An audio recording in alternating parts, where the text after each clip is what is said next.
Welcome to the Online Business Launchpad podcast. I'm your host, Trudy Rankin, and today I'm talking with Angie Wilson from Gnome Angel. Now, I often talk to lots of people who run businesses where the products that they have are digital products. And I just thought it would be so much fun to talk with somebody who's running what I would call more of a crafts-based business, and it's still teaching, it's still digital products. The work is based around a craft model, and Angie actually focuses on helping people learn how to do quilts, make quilts, create quilts, do all kinds of things with quilts.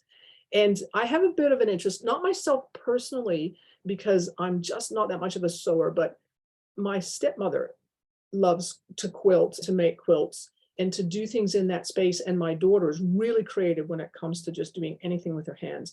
So I just thought that it would be so much fun to have Angie on the podcast. And thankfully she said yes. So thank you for being on the podcast, Angie, and welcome. Thank you. Thank you for having me. It's great to be here.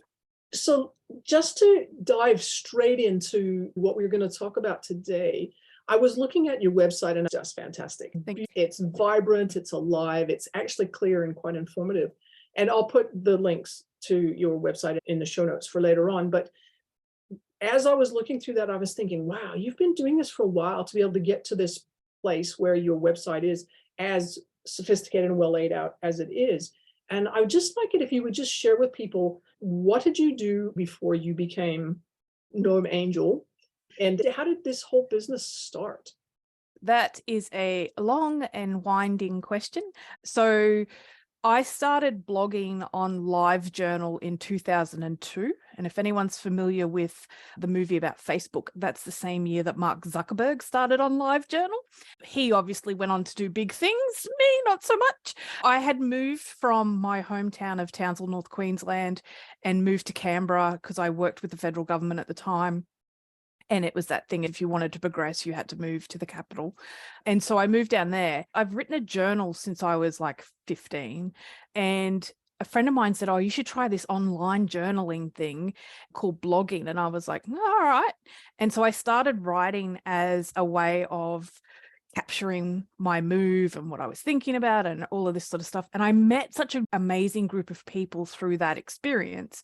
And in 2008, I bought my own domain name, moved off the LiveJournal platform and moved the blog onto a WordPress site that I hosted myself.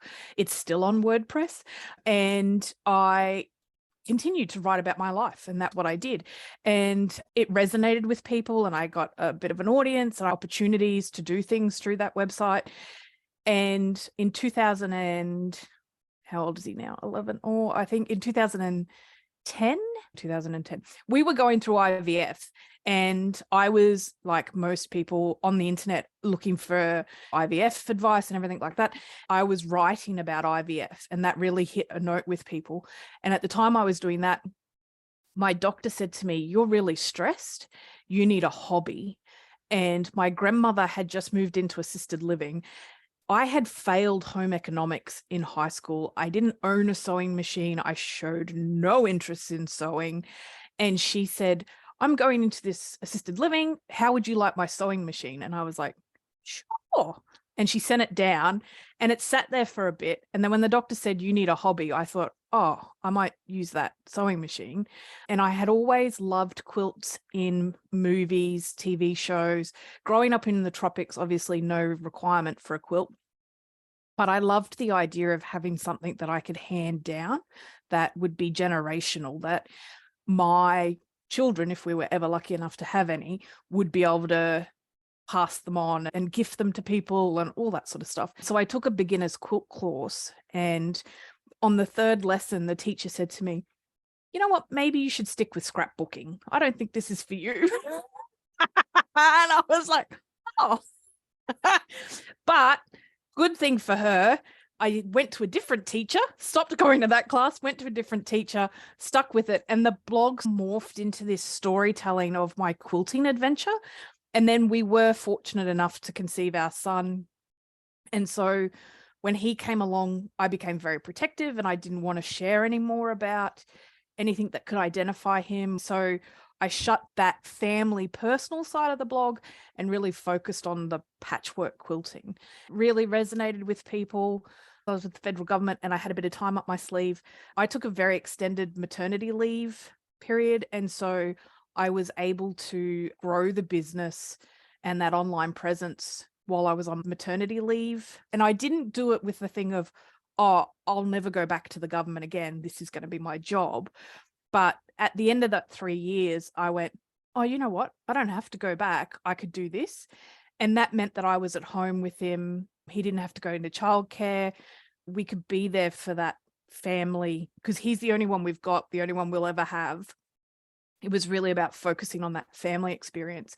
And the blog, website, shop just morphed in and filled the gaps in that dynamic. So that's a very long way of saying that's how I ended up here. I think it's interesting though, because I know for a lot of women and for a lot of guys as well, but it seems to be more common with women. We take this meandering path to our eventual true career, if I want to call it that, because we tend to go through various careers. And, that can include the career of being a stay-at-home parent. It can mean doing something completely different to what you went to university for, whatever. It's just really interesting. And so you did mention that you had worked for the federal government and you were a parent and you were doing this as a kind of a hobby and things like that. How did you find it in terms of juggling everything to do all those things? I would cry myself to sleep at night going, I'm the world's worst parent because I didn't make time for this. I guess I think of it as being really selfish because I left a really well-paying job to do what I love. And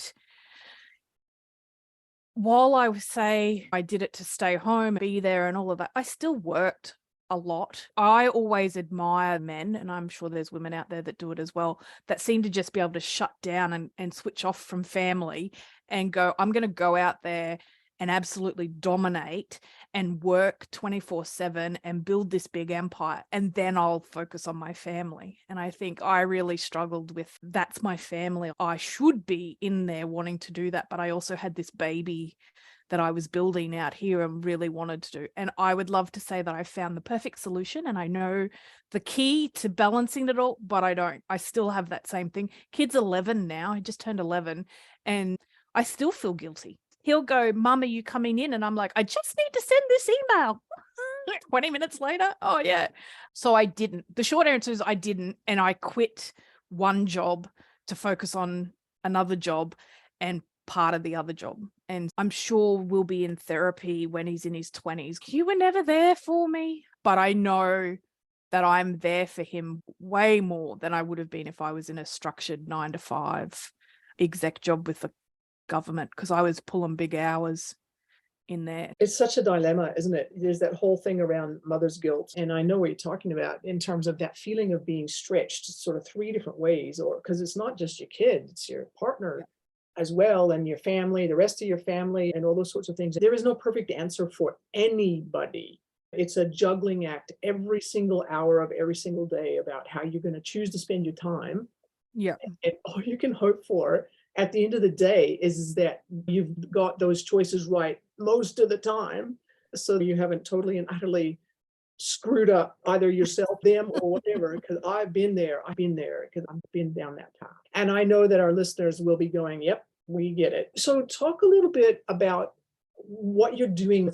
Talk a little bit about Gnome Angel. What is it and how do you work with people? What do you help them do? Okay, so Gnome Angel primarily about teaching a certain type of patchwork. We call it the template-based method. I have written a book on a certain way that I do it. And so we teach that. And then it's that thing, we provide all of the accoutrements for them to be able to do it. So we sell fabric, we sell the templates themselves, all of that sort of things that they need to be able to do it that I use and I would recommend, because I don't believe in selling just everything.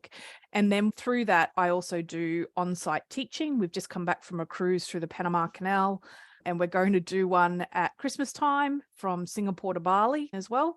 And then, as you said, those digital products. So we sell digital PDF patterns. I do online classes. We have an online community where people can come in and meet each other and share their love of creativity. And so for me, it's really about empowering people to be the quilter that they want to be, because it's so easy nowadays to get caught up in the social media trap of, I'm not that kind of quilter, so my quilts aren't worthwhile, valuable. And I think that's a lot of hogwash. And everyone's got a unique voice, so they should be comfortable sharing their unique voice. They might not be the quilts that I want to make, but the world is better because that person makes that quilt. It's really about supporting them and empowering them to do what they love and find the time for it and make the time. Absolutely. As you were talking, my mind flashed back to my mother-in-law was also a keen quilter, and she also used to spin and dye her own wool and stuff like that. So creative. For each of our children, she made this little quilted pillow thing that you use to stuff your pajamas in, and you just leave it on your bed. And both of my kids still have those quilted, beautiful mementos of their grandmother. And they keep them in a place where they can see them. And so for your people who are going, I'm no good at this, nobody's going to care about what I make. Actually, people do care because they make beautiful gifts. They make beautiful mementos of the care and effort that you've put into making something for someone that you love. And it's just such a beautiful thing. I have to ask you this because you just mentioned it so casually, and I'm going, really? On-site teaching? Cruises? You actually get to go and teach people on a cruise? Tell me about, first of all, I would like to know, how did you get into that? And secondly, what is it? A fellow member of the industry asked me if I wanted to go do one with her. And she said, I'm teaching on this cruise through the Panama Canal. Would you like to come with me? And I went, yeah. And in my head, I was like, I can't wait to see the pyramids. And I was thinking of the Suez Canal, not the Panama Canal. I'm totally geographically challenged. And so we did it. We've only just come back from that, and it was like 15 nights on a cruise. We flew to America, left Fort Lauderdale, went down through the Caribbean, past Cuba. We stopped in 5 countries through Central America on the way back up, and then stopped in LA, and we flew home from LA. It was probably one of the best experiences of my life. And I had the pleasure of doing it with my mother, who now works in the business part-time. It's a very cool experience to have that relationship here as well. And it was just mind-blowing. If someone had said to me, you're going to love cruising, I would have just gone, you're nuts. I cannot think of anything worse than being in a tin can floating in the middle of the ocean. And it was amazing. It was like a luxury hotel. You woke up every morning to amazing views. We saw whales and dolphins, and just the people were amazing. The staff were really friendly. The class participants were really lovely. It was just the best experience. The teaching side of it, really unique to be sewing on something that is moving. Wasn't too big an issue. We hit swell one day, and our tech guy, the sewing machine guy, actually threw up because he was looking down while trying to fix the sewing machine, and the ship was going like this, just gently. And it was too much. So we gave him heaps for the remainder of the cruise about it. It was just really lovely. It's like teaching anywhere, but the scenery is ever changing, and I can't wait to do it again. We've got one at Christmas time, and then we've got another transatlantic coming up next year. Just really lovely. I can't imagine a more enjoyable combination of being able to travel, see new sites, get paid to do the whole thing as a package. You get to take family with you. And my mind's boggling here a little bit because my husband and I did our first cruise before the pandemic. Yeah. We didn't think we were going to like it that much either. And we actually like it. We really enjoyed it. It's just really fascinating business model for you, and a way of sharing what you do with other people that's outside of your normal business model. That's really fascinating. I want to ask a little bit of a follow-up question to what we were talking about a little bit earlier. And you mentioned that you sell fabrics as well as part of your business model. I'm interested in just exploring a little bit more what it's like to have a hybrid model where you're basically got digital courses and community, but you're also selling physical products. How does that kind of work for you in terms of managing the whole thing? Have you seen that gif of Kermit the Frog with the arms going and he runs across and then he runs back? It's a bit like that. This is going to give away part of my answer to what I'm assuming will be a future question about what advice would I give someone who was starting. But I am a creative. I work totally from the creative space in my brain.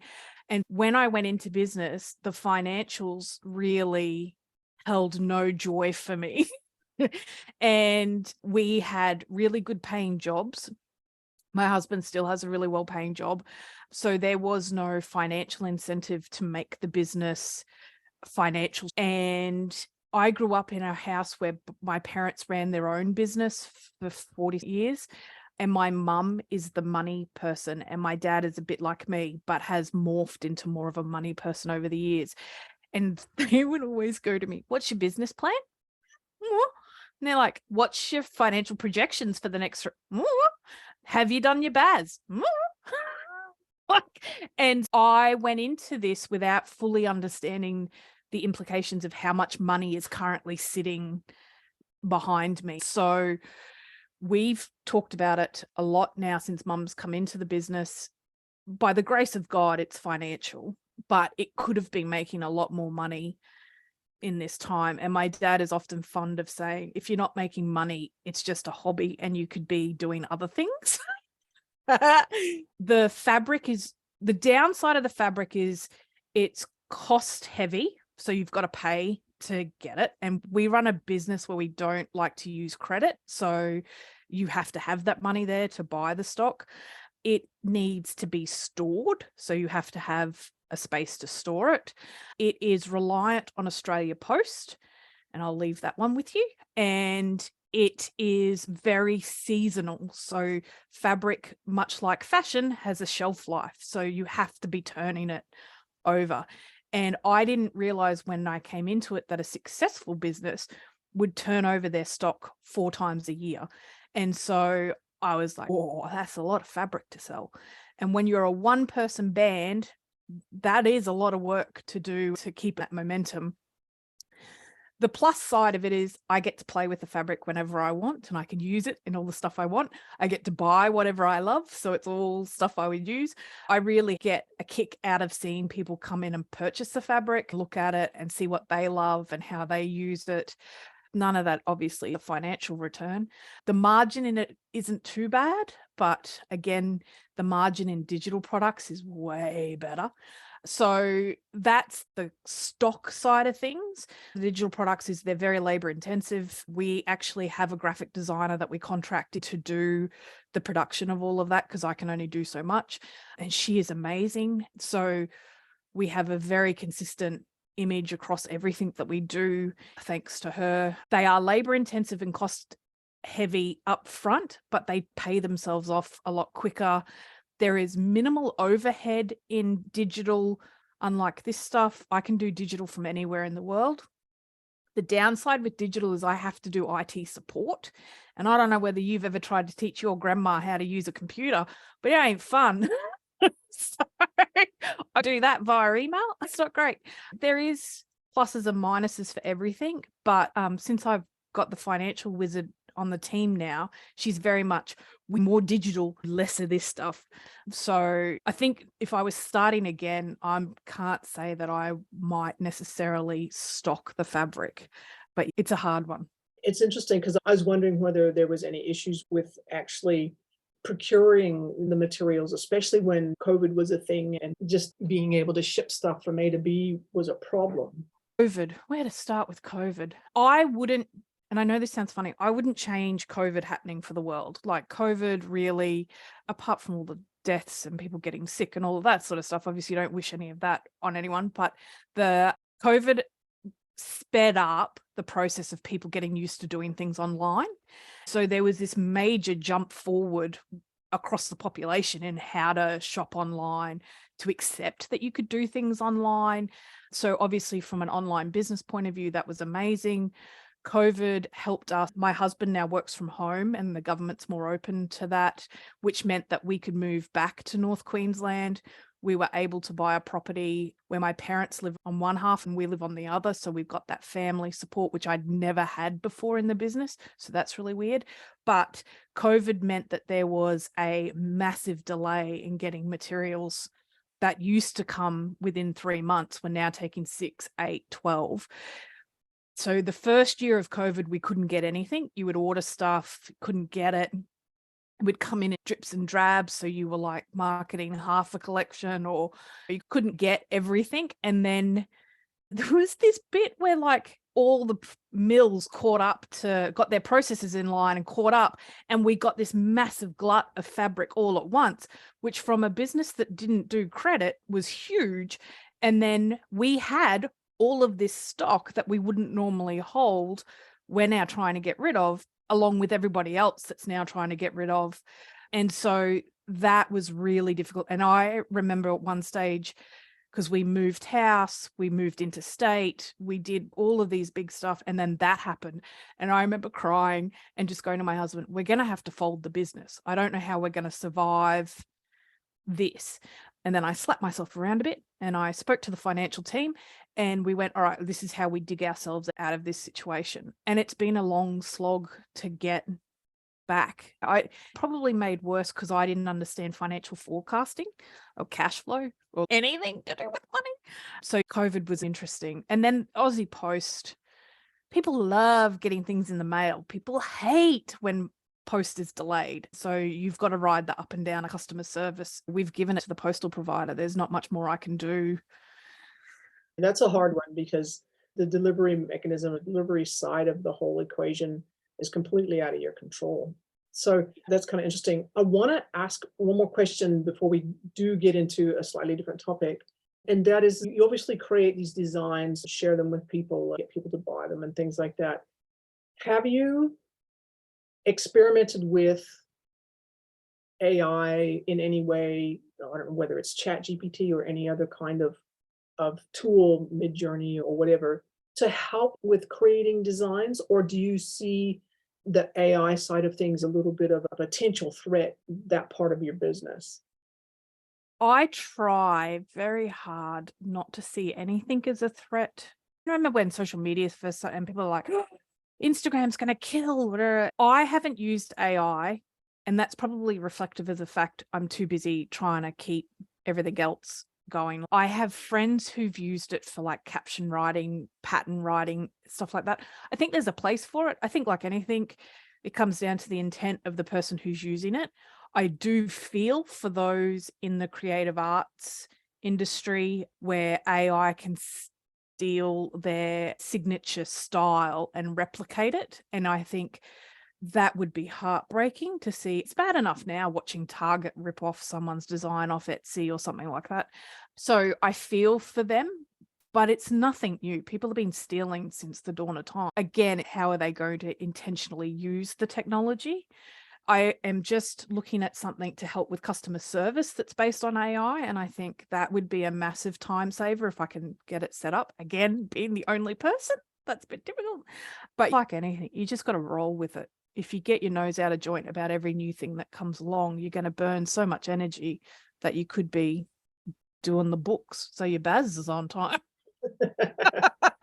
Just for our non-Australian listeners, the BAS is the business activity statement that you have to give to our Australian taxation office on a fairly regular basis so that they know how much GST you should be paying and how much of your PAYG, which is another acronym that we won't bother you with. And a very important part of keeping a government and a country running, but can be painful to small businesses when you're trying to do everything else as well. Yeah. I would like you to talk a little bit about what it was like for you back when sort of the beginning stages of your business, not the total beginning stages of your business, but the place where you're starting to go, hang on, financials matter.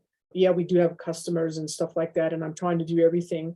And it feels like a whole bundle of chaos and you're juggling everything. If somebody was thinking about trying to either build a business, grow a business, like what you do, it's a mix of physical products, digital products, trainings, it could be community, it could be a mix, or it could be individual bits of that. What would be the most important thing that you could tell them that's going to mean that they're going to be still around in a year's time, 2 years' time. Have a good group of friends. We call it the Brains Trust, but there's 4 or 5 of us that are in the same industry but do a little differently in the industry, and that we share stuff with, bounce ideas off, and share our worst email of the day. So they're in the trenches with you, and so many good ideas have come from, this is going on, I don't know what to do here. And one of them will go, oh, you should do this. Or sometimes you don't see, we always joke, I can fix your business, I can't fix mine. You can always see what someone else should be doing, and you can't necessarily see what you should be doing. So friendship, good for your mental health, good for your business health. Financials do matter.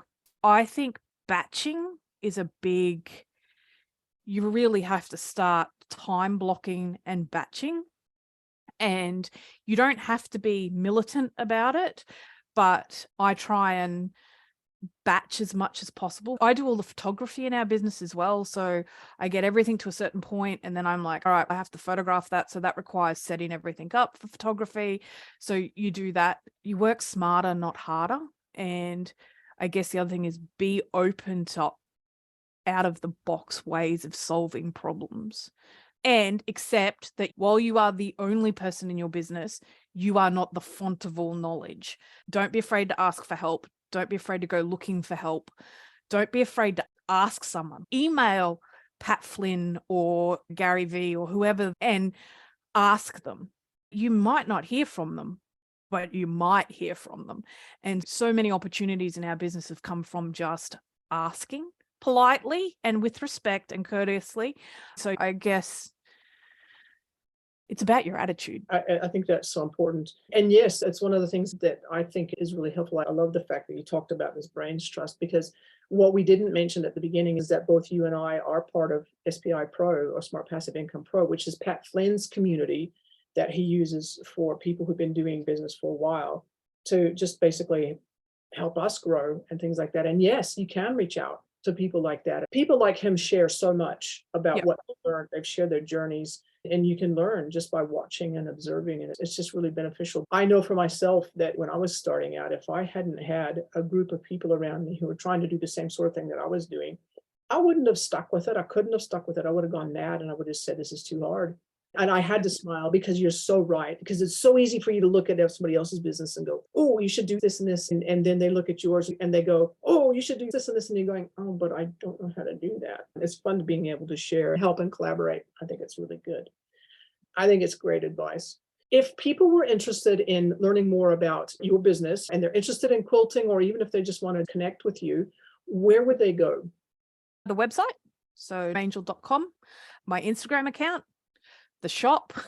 Like, I'm everywhere. Drop me an email, hello@gnomeangel.com. We'll get to us.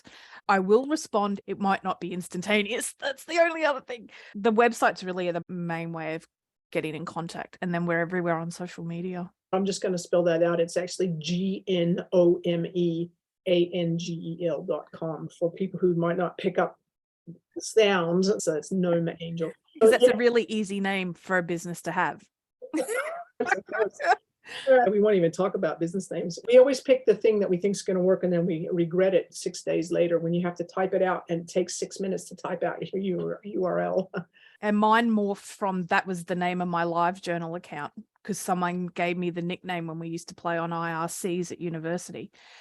And I had no idea that this would turn into a business, and that I would have to, with a straight face, say, hi, I'm Angie from Gnome Angel in an elevator full of business people.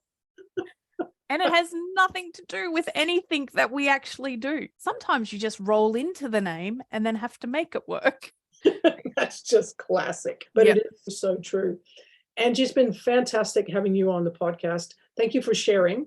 And people, reach out. If you're interested in talking to Angie, reach out and just get in touch. It's just been fantastic. Thank you so much. Thank you so much for having me.